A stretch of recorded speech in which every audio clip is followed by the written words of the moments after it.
नमस्कार, आप देख रहे हैं न्यूज 18 बिहार झारखंड और मैं हूं आपके साथ लक्ष्मी। भागलपुर के सबौर प्रखंड के मसाड़ू गांव में गंगा का विकराल रूप लगातार देखने को मिल रहा है। गंगा लगातार गांव के मकान के साथ साथ जमीन को भी अपनी आगोश में समा रही है, यानी लगातार तेज कटाव जो है वो जारी है। इसके बावजूद भी फ्लड फाइटिंग का काम काफी धीमी गति से चल रहा है। लगातार गंगा नदी अपने आगोश में घरों को ले रही है और जमीन को भी अब काफी तेजी के साथ काट रही है। कटाव से ग्रामीण काफी दहशत में है। गांव वालों को डर है कि कहीं पूरा गांव ही गंगा में ना समा जाए और गांव का अस्तित्व कहीं खत्म ना हो जाए।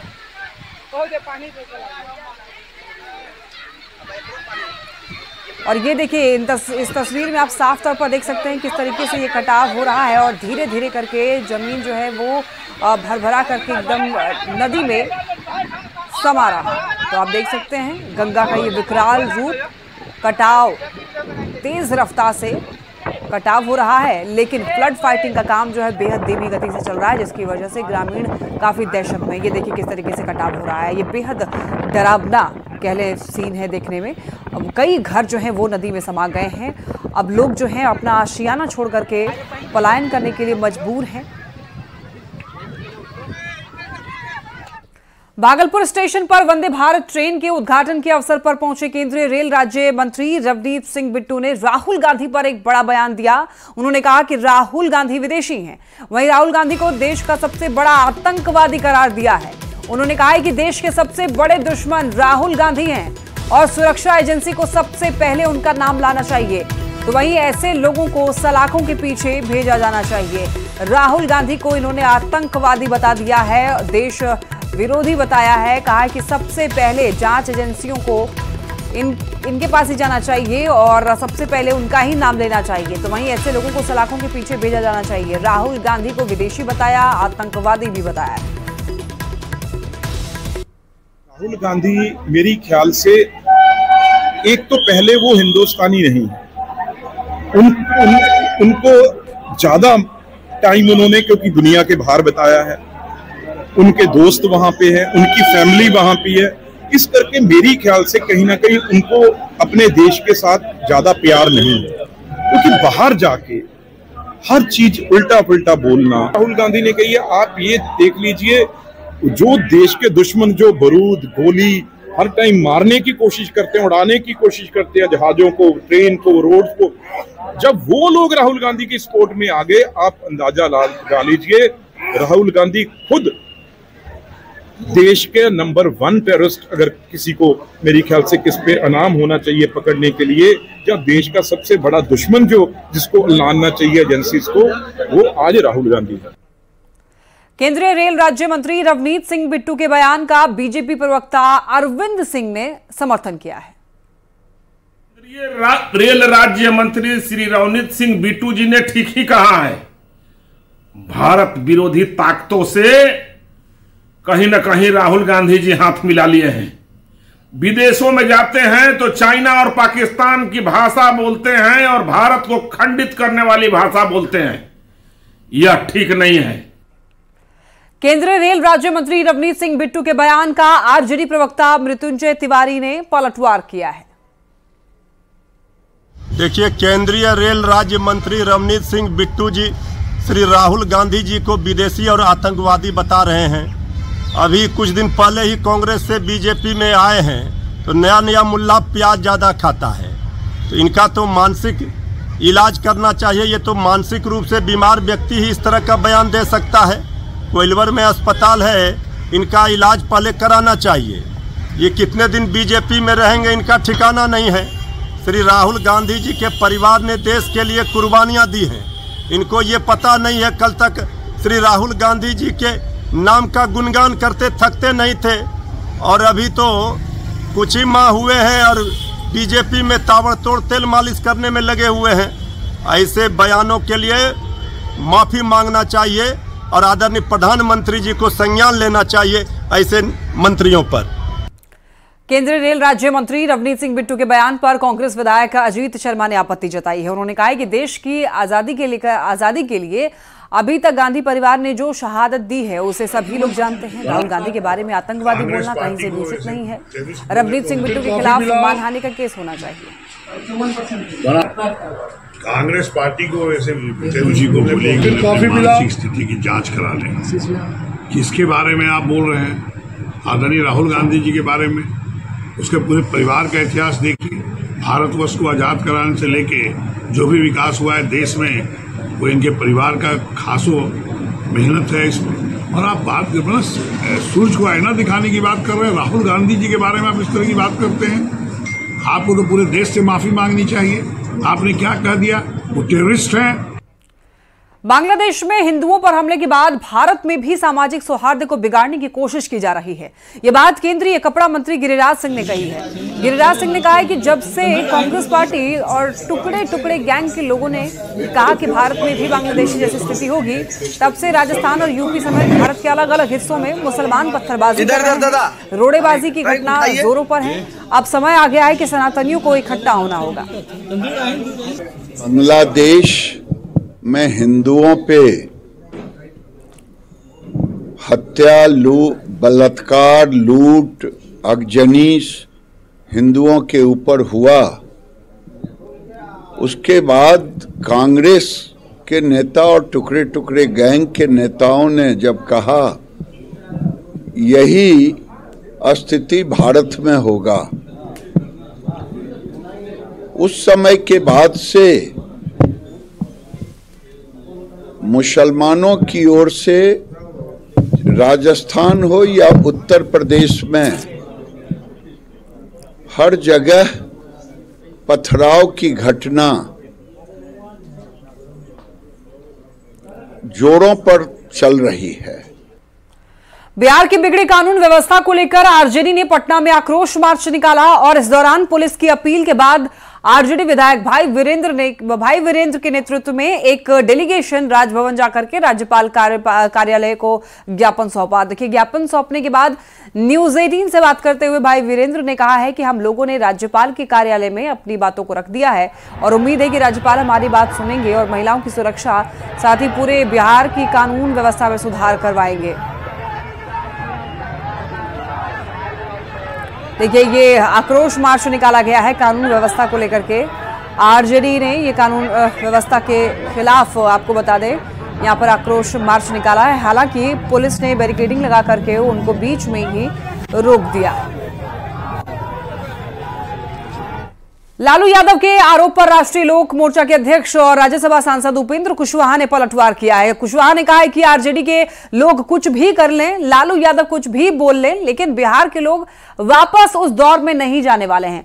मार्च कर लें या कोई भी बयान दे दें, बिहार की जनता सब समझ रही है। जो राजपाट रहा है पहले, अब उस राजपाट को फिर से याद नहीं कर पाए, इसलिए शब्द का चयन करते हैं अभी की सरकार के बारे में इस तरह का, लेकिन पुरानी बातों को लोग भूल जाए। पुरानी बात लोग नहीं भूल पाएंगे क्योंकि लोगों ने भुगता है, देखा है। हमने तो बार बार कहा कुछ भी प्रयास कर ले, दौरा कर ले, मार्च कर ले, कोई फर्क नहीं होने वाला है। एनडीए गठबंधन ही है और रहेगा। आरजेडी के राजभवन मार्च को लेकर के डिप्टी सीएम सम्राट चौधरी ने निशाना साधा और कहा कि आरजेडी का मतलब ही है अपराधीकरण। गुंडागर्दी करने वाले राजभवन कैसे जा सकते हैं? लालू से बड़ा रावण राज किसने स्थापित किया? लालू रावण के प्रतीक है। मतलब ये है गुंडागर्दी, अपराधीकरण। जो गुंडागर्दी करता हो वो राजभवन कैसे जा सकता है? ये लोग को शर्म लगना चाहिए। स्वाभाविक है, लालू जी अपनी तुलना कर रहे होंगे, हमको नहीं पता है। लालू जी से बड़ा रावण राज स्थापित करने वाला कौन नेता रहा? बिहार में लालू प्रसाद जी ही गुंडागर्दी के प्रतीक हुए। दिल्ली के सीएम केजरीवाल के 2 दिन बाद इस्तीफे के ऐलान पर जेडीयू प्रवक्ता नीरज कुमार ने तंज कसा है। उन्होंने कहा है कि यह मन से नहीं बल्कि मजबूरी से लिया गया फैसला है। सभा का अभी शेष काल बचा हुआ है, तो ऐसे समय में जब सर्वोच्च न्यायालय ने आपको रोक दिया तो आपके पास कोई चारा नहीं, तो आपने एक नई व्यवस्था के तहत कहा कि हम इस्तीफा दे देंगे। अरे ये मजबूरी में लिया गया फैसला है या आपके मन से लिया गया फैसला नहीं है। सर्वोच्च न्यायालय ने आपको मजबूर कर दिया। दिल्ली के सीएम केजरीवाल के 2 दिन बाद इस्तीफे के ऐलान पर जेडीयू के राष्ट्रीय प्रवक्ता राजीव रंजन ने भी तंज कसा है। दिल्ली के मुख्यमंत्री श्री अरविंद केजरीवाल का 2 दिनों के बाद इस्तीफा देने का फैसला एक ऐसा फैसला है जिसका इंतजार दिल्ली की जनता को लंबे समय से था। जनता त्राहिमाम कर रही थी और आप पार्टी के नेता अदालतों में जमानत की याचना में उनकी पीड़ा पर बगैर ध्यान देते हुए खुद के बचाव में लगे हुए थे। बिहार में होने वाले विधानसभा चुनाव को लेकर के राज्यसभा सांसद उपेंद्र कुशवाहा की पार्टी राष्ट्रीय लोक मोर्चा ने भी कमर कस ली है। उपेंद्र कुशवाहा ने एक बड़ा ऐलान किया है। उपेंद्र कुशवाहा बिहार यात्रा पर निकलने वाले हैं। 25 सितंबर से उपेंद्र कुशवाहा बिहार यात्रा पर निकलेंगे। अरवल के कुर्था से उपेंद्र कुशवाहा की बिहार यात्रा शुरू होगी।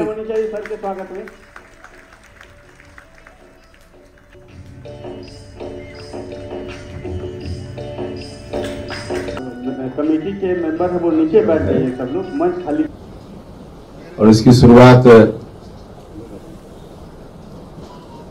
25 सितंबर, इसी 25 सितंबर से कार्यक्रम की शुरुआत होगी।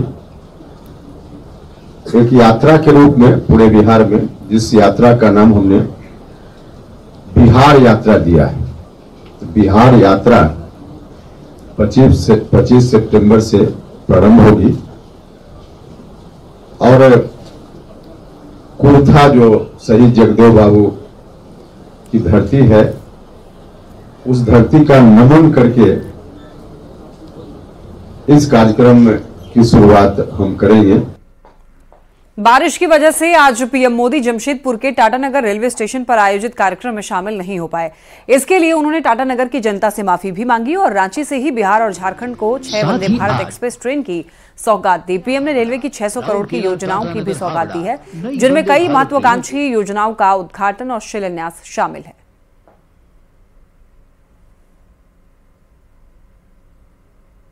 विकास का नया आशीर्वाद मिला है। 6 नई वंदे भारत ट्रेनें 650 करोड़ से ज्यादा की रेलवे परियोजनाएं, कनेक्टिविटी और यात्रा सुविधाओं का विस्तार इन वंदे भारत ट्रेनों से जो और राज्य से भी जुड़ रही है, मैं उन सभी को भी बधाई देता हूं। साथियों, एक समय था जब आधुनिक सुविधाएं, आधुनिक विकास देश के केवल कुछ शहरों तक सीमित रहता था। झारखंड जैसे राज्य आधुनिक इंफ्रास्ट्रक्चर और विकास के मामले में पीछे छूट गए थे। रांची एयरपोर्ट से प्रधानमंत्री नरेंद्र मोदी ने हरी झंडी दिखाकर के 6 नई वंदे भारत ट्रेन को रवाना किया। एकड़ी मार्ग स्थित संकल्प से इस कार्यक्रम में मुख्यमंत्री नीतीश कुमार भी शामिल हुए। वंदे भारत ट्रेन की सौगात के साथ साथ पीएम मोदी ने 650 करोड़ रुपए से अधिक की रेल परियोजनाओं का शिलान्यास भी किया। इसमें Madhupur bypass rail line, 4 rail under bridge, कुरकुरा कानारोवा डबलिंग और हजारीबाग टाउन कोचिंग डिपो जैसी रेल परियोजनाएं शामिल है।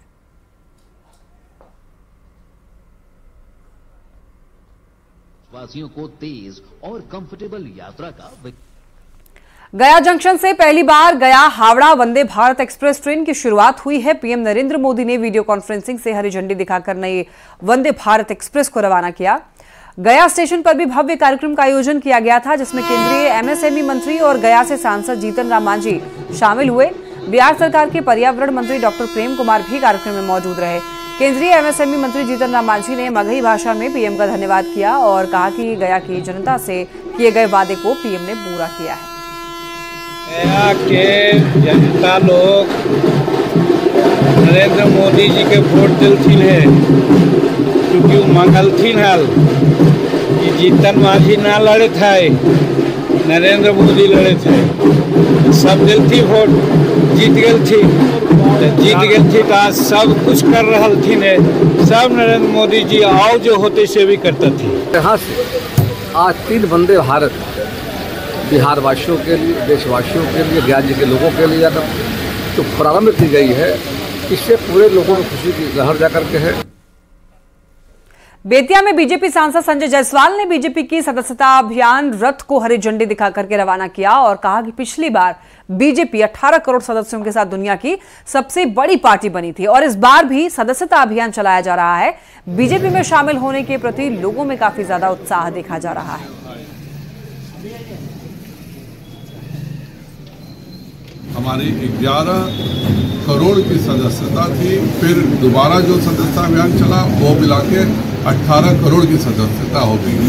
पर भाजपा की खूबसूरती यही है कि हम अपनी पार्टी को सदैव जीवंत रखना चाहते हैं और इसीलिए उन सभी सदस्यता को समाप्त करते हुए माननीय प्रधानमंत्री जी स्वयं राष्ट्रीय अध्यक्ष जी के द्वारा सदस्य बने और उस दिन से लगातार हम सदस्यता अभियान चला रहे हैं। केंद्र सरकार के वक्फ बोर्ड संशोधन बिल के खिलाफ पटना के बापू सभागार में एक बड़े सम्मेलन का आयोजन किया गया, जिसमें देश भर के वक्फ बोर्ड से जुड़े हुए लोग शामिल हुए हैं। सम्मेलन में पहुंचे लोगों का आरोप है कि वक्फ बोर्ड में संशोधन के जरिए केंद्र सरकार वक्फ की जमीन हड़पना चाहती है। सम्मेलन में पहुंचे लोगों से बात की पटना संवाददाता आनंद अमृतराज ने। बापू सभागार में वक्फ बिल के खिलाफ एक बड़ी बैठक हो रही है और इस बैठक में पूरे देश से वक्फ से जो जुड़े हुए लोग हैं और अलग अलग तंजीमों से जुड़े हुए जो लोग हैं यहाँ पर इस बैठक में शामिल हुए हैं और वक्फ बिल के खिलाफ ये बैठक हो रही है और इसमें क्या कुछ रणनीति बनेगी देखना बेहद दिलचस्प होगा, क्योंकि बड़ी संख्या में जो लोग यहाँ पर पहुंचे हैं देश के अलग अलग कोनों से, उनमें क्या कुछ राय होता है वक्फ बिल को लेकर। हमारे साथ मौजूद हैं कांग्रेस नेता। क्या बोलेंगे सर, ये जो बिल को लेकर आज यहाँ पे जो बैठक हो रही है, क्या है इसका मकसद? देखिए, ये कॉन्फ्रेंस जो तहफ़्फ़ुज़ औक़ाफ़ कॉन्फ्रेंस है, जिस तरीके से इस बार वक्फ अमेंडमेंट बिल लेकर भारत सरकार आई है, वो कहीं न कहीं वक्फ की संपत्ति को एक तरीके से एक षड्यंत्र है ये, जिसके तहत सरकार चाहती है कि इस वक्फ की संपत्ति को अपने कब्जे में कर लें, जबकि संवैधानिक अधिकार है कि जो वक्फ की संपत्ति और वक्फ की प्रॉपर्टी को जो लोग डोनेट करते हैं वो किसी न किसी खास मकसद से करते हैं, उस पर किसी भी तरीके से सरकार का नियंत्रण नहीं हो सकता। मकसद ये जो वक्फ संशोधन बिल जो सरकार ने लाया है उसके हम लोग मुखालफत में हैं और ये चीज़ हम लोगों की है, हम लोगों के पूर्वजों ने इसको दान दिया है, तो इस पर अधिकार हम लोग का ही होना चाहिए, किसी और का नहीं होना चाहिए। तो मैं सरकार से महज़बाना गुजारिश करूँगा कि काफ़ी पूरे हिंदुस्तान के मुस्लिम समाज, चाहे किसी पार्टी के हो, मैं लोजपा से हूँ, कोई जदयू से हैं, कोई कांग्रेस से हैं, कोई भाजपा से हैं, कोई राजद से हैं, जो मुस्लिम समाज से आते हैं उनको इस बिल को लेकर के काफ़ी गम गुस्सा का लहर भी है। ये महत्वपूर्ण बैठक है, इस बैठक के बाद क्या कुछ निकलता है देखना बेहद दिलचस्प होगा, लेकिन माना जा रहा है कि बिहार में इस बैठक का बड़ा असर हो सकता है आने वाले बिहार विधानसभा चुनाव को लेकर भी। कैमरामैन मनीष जोनीरा के साथ आनंद अमृतराज, न्यूज़ 18 नेटवर्क, पटना। कांग्रेस विधायक दल के नेता शकील अहमद खान ने भी वक्फ बोर्ड संशोधन बिल का विरोध किया है और कहा है कि सरकार दान की जमीन हड़पना चाहती है। विपक्ष मजबूत है और किसी भी ऐसे बिल को पास नहीं होने दिया जाएगा। इसी तरह मुसलमानों में जो मस्जिद है, जो कब्रिस्तान है, जो किसी ने दान दे दिया, उसके ऊपर किसी तरह का सवाल, उसको हड़प करने का जो प्रयास है ये गलत है। उसके खिलाफ जन जागरण भी है और इंडिया गठबंधन और उसके तमाम नेता सब लोग इसमें शामिल है। और इसी के साथ इस बुलेटिन में इतना ही। तमाम खबरों के लिए आप देखते रहिए न्यूज़ 18।